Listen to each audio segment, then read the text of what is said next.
Assalamualaikum dan selamat sejahtera anak-anak murid semua.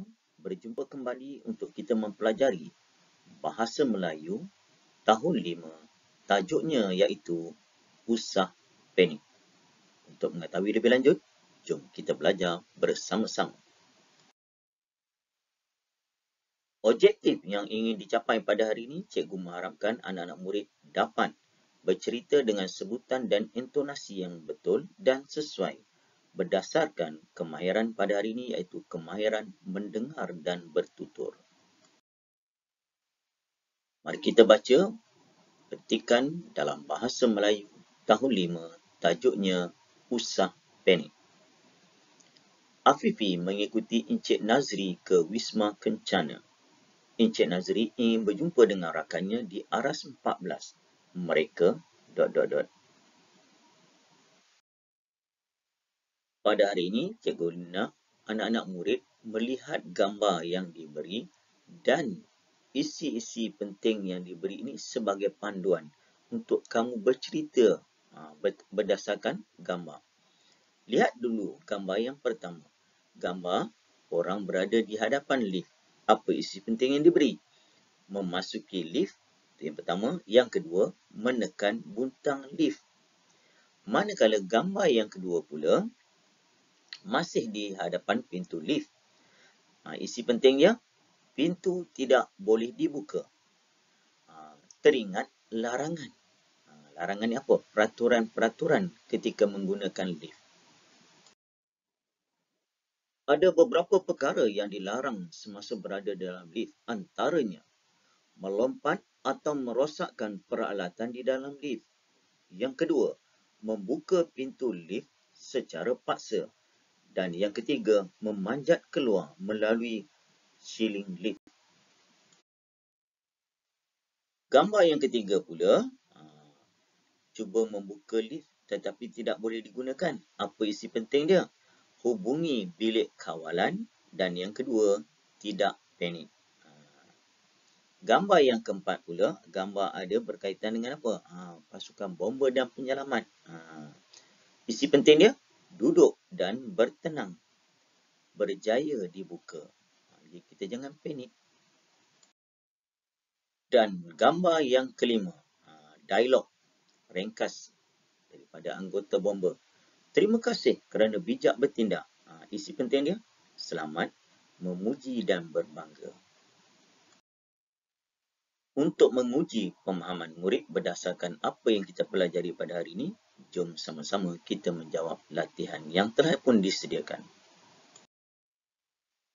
Latihan pada hari ini, anak-anak murid dikenaki melengkapkan cerita berdasarkan tajuknya Usah Panik, berdasarkan gambar dan isi-isi penting yang diberi. Mari kita bincang bersama-sama apakah jawapan yang sepatutnya. Kita lengkapkan cerita berdasarkan maklumat awal yang diberi. Afifi mengikuti Encik Nazri ke Wisma Kencana. Encik Nazri ingin berjumpa dengan rakannya di Aras 14. Aras 14 tingkat 14. Mereka memasuki lift lalu menekan butang lift untuk ke tingkat 14. Apabila lift tiba di tingkat 14, pintu lift itu tidak terbuka. Encik Nazri teringat akan larangan yang terdapat dalam poster di pintu masuk lift tadi.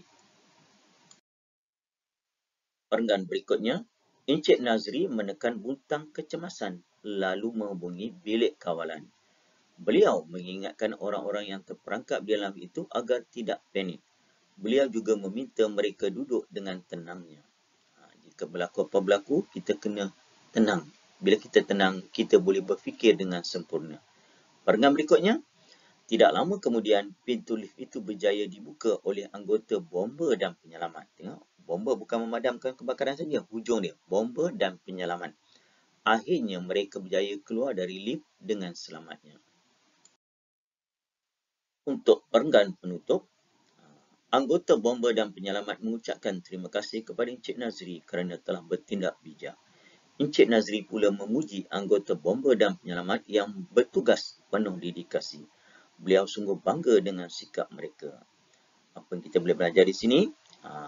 kita kena mengucapkan terima kasih ni kena sentiasa bermain di bibir kita sebagai ucapan atas pertolongan yang diberikan, terutamanya pada pasukan bomba, bila berlaku kecemasan, polis, ambulans dan sebagainya, kerana mereka akan datang dengan segera untuk menyelamatkan manusia. Sebagai balasannya, mudah saja kita ucapkan terima kasih. Rasa tanggungjawab kita pula untuk membalas atas jasa yang telah mereka berikan. Sebagai rumusan berdasarkan tajuk yang kita pelajari pada hari ini, iaitu usah panik.